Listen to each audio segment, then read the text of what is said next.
Yo folks, and welcome to the channel. In today's video, we'll be talking about reroll guides, best units, tier lists, the works when it comes to Memento Mori. Let's jump right into this. First things being is the presents right here. You're gonna go here and claim all. I'm gonna show you what stage you get this at, but we're gonna make this really fast so we get the best bits moving forward. So if you go into quest right here, I am at 2-2. After you beat 1-12, this is when you're gonna be unlocking the invoke feature. And what's really important here, you can go into the wish list and you actually select the units that you want on the board as you wish for them. Best ones being this Chica for this element, and then we're gonna go ahead and hit set. Actually, we can also hit Fenrir right here. We'll do an explanation really quick, and then after that, we're gonna take everyone out and leave only her. She's gonna be the best healer. And then we're gonna take everyone out over here and we're gonna only leave Cordy. She's the best DPS in her section. So in the end, you want something like this. We're gonna go ahead and hit close. You're gonna do invoke 10 after we've claimed everything. And I'm pretty sure you can do a couple of other things in order to summon more. But this is also a guaranteed SR. Yes, that was a summon animation. And now you know which characters to roll for. So right here is going to be the reroll by Altema JP, Freyja being the best healer, Fenrir being a cooldown reduction healer, Cordy DPS, Olivier being another support style units. If you want to see descriptions, you can see here, recovery base units, buffer style unit, attacker base unit, and Olivier buffer. And then we can also look at this information right here. This is the strongest characters. You can see Florence is up top. Fenrir is also there. Florence being a DPS character. You have Freyja, who's a good healer. You know, Cordy DPS, Olivier buffer. And then Witch of the Funeral Flowers, Natasha. You get her at the initial, start of the game. You get a free copy of her. But just note, Florence is really good because the more attacks she does, or the more crit she does, the more attacks she can do. And if there's allies who are dead, then she can deal more attacks. And in case you guys are confused on descriptions, you can always go to details right here, which I think is really cool. And you can select the overall units and see what their attacks do. Now that we know who are the best units, let's go ahead and jump into the reroll factor. Click the hamburger or right-hand corner right here. Go into the return to title, hit OK. After that, click the cog, reset game data, hit reset, and there you go. Now you can go through the entire reroll process. Don't sign in right there because, then you'll lock your account into something which you don't want to do. And then you can select the worlds. There's only 4 worlds right now. Honestly speaking, we're not really worried about that for reroll ability factor. If you're competitive, pick like the newest server and you'll go about on your way. Now, some of you might be wondering, you've done the rerolls and stuff, what are your impressions of this game so far? So time me while we're doing like the actual reroll process and while we're going over the game. I would say like maybe it takes 15 minutes if you're on a good one and you're going really fast. This game is straightforward. What you're seeing is what you get. This is the gameplay.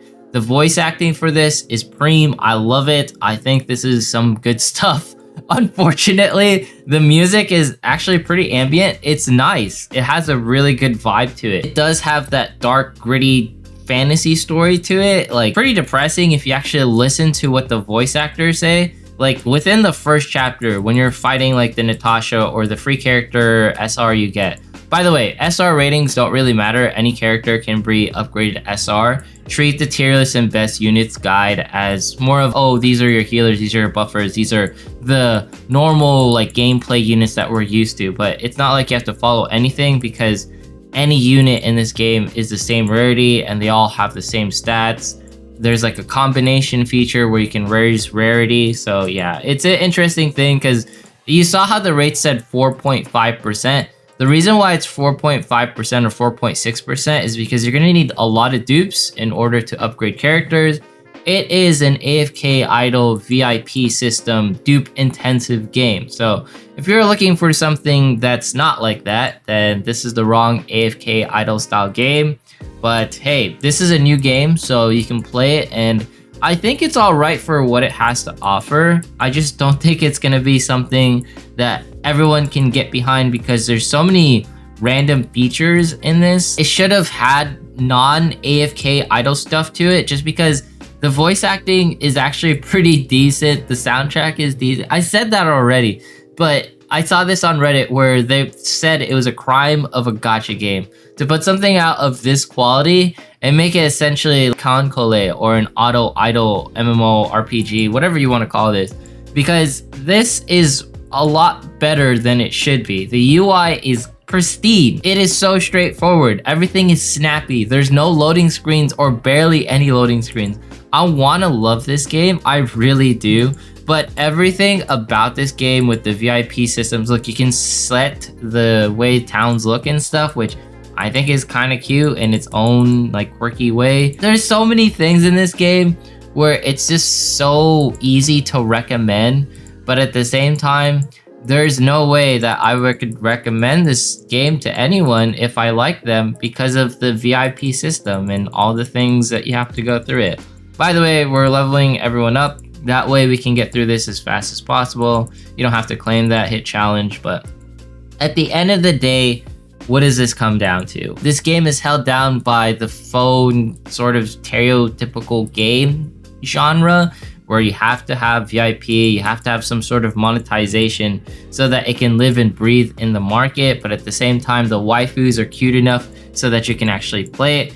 Don't get me wrong, if this came out 2015, 2016, I think this game would be like getting stars of approval, one of the best like gacha games ever. But because there are so many games like this, it is not worth, play long term. I think this is a great short-term game, and it's good to hold us over until Nikkei releases. But outside of that, there's really, like, what you see is what you get here. I'll talk about the good points on this game. One, the waifus, they all look unique. They have a very distinct personality. Like, yes, all of them are going through their stuff, like, their parents might not be alive or something, or they're going through an existential crisis because all of their friends are gone. It's like your dark fantasy trope, right? They aren't like too one-dimensional where it's like, oh, I'm just depressed because everyone's dead. No, they're trying to like, save something. They're trying to have some sort of remittance with like the characters you interact with. And the cutscenes in this game, they're live 2D, which is, it's so weird. This game could have been so lazy with everything. Like, they could have done the cookie cutter UI. They could have skipped so many corners. There are so many things that they just didn't have to do, but they did it. Like, this art style is so unique.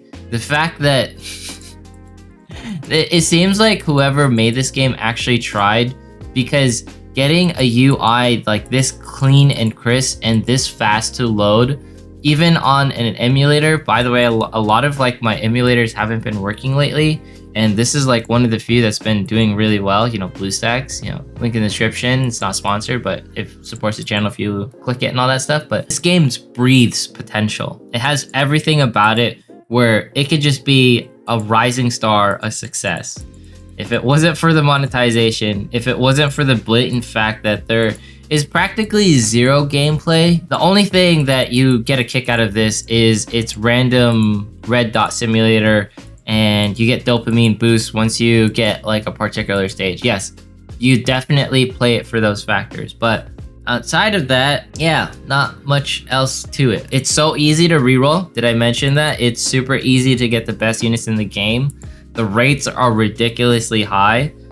I think this is just a fun game for the next couple of days, and maybe you play Marvel Snap, maybe you play Genshin Impact, you play something as we wait for decay. This is what this game does.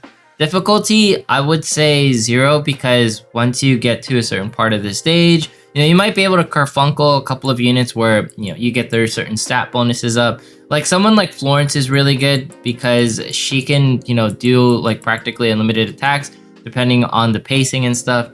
You have Witch of Khalifa, or Natasha that I called her, and you're just gonna go ahead and begin the battle. And once you complete this, you're gonna be done with the reroll process. For the most part, the reroll is not that bad. You can technically cut it down to 5 minutes with how long I've been like rambling about the game, because once you complete the stage, if you can complete the stage, depending how fast you upgrade and put gear on units, don't go past level 10, because if you go past level 10, then you use the currency that's permanently within the game, but at the same time, you can like re-get it over time because of how long you've been playing the game. But if you want to make min-max and all that stuff, like you're re-rolling for this game, you're min-maxing, right? So now we're at the 2-1 area, and we can go through the process. It's gonna be like, hey, you unlocked the invoke feature.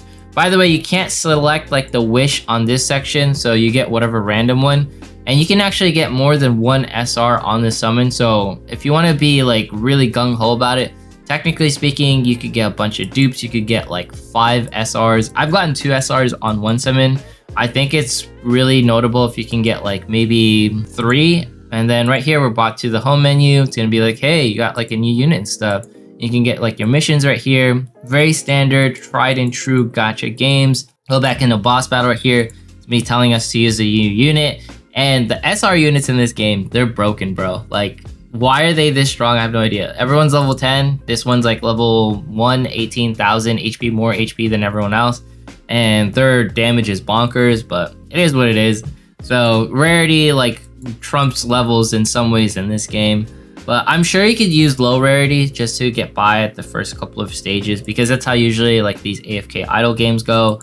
And then as you go through it, then you can get more stuff. Here's the awaken feature where it's the dupe system, right? So you can see right here, this character, the main Chica, we got a couple of copies of her, 2 specifically. And now we can awaken, and now you get like this cute little animation and her rarity goes up. So that's how that works, in case you guys are curious. She still needs like 2 more of like these diamond levels. So obviously it's gonna take a long time before you can get like an SR character.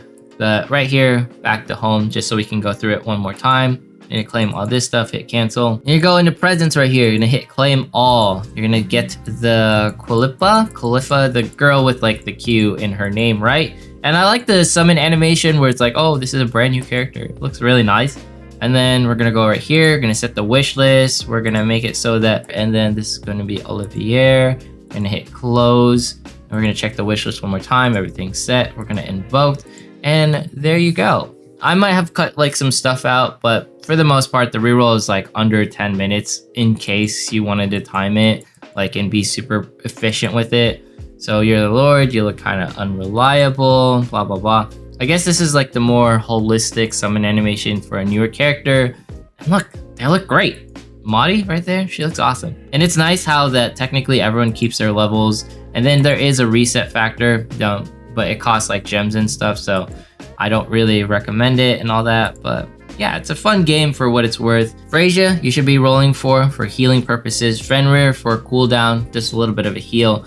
Cordy is really good for just, you know, being an attacker, but I would recommend Florence, but she's a green unit. And then Olivier for buffs. Strongest characters overall, Florence, Fenrir, Freyja, Cordy, Olivier, and then, you know, Kulif, something with a Q.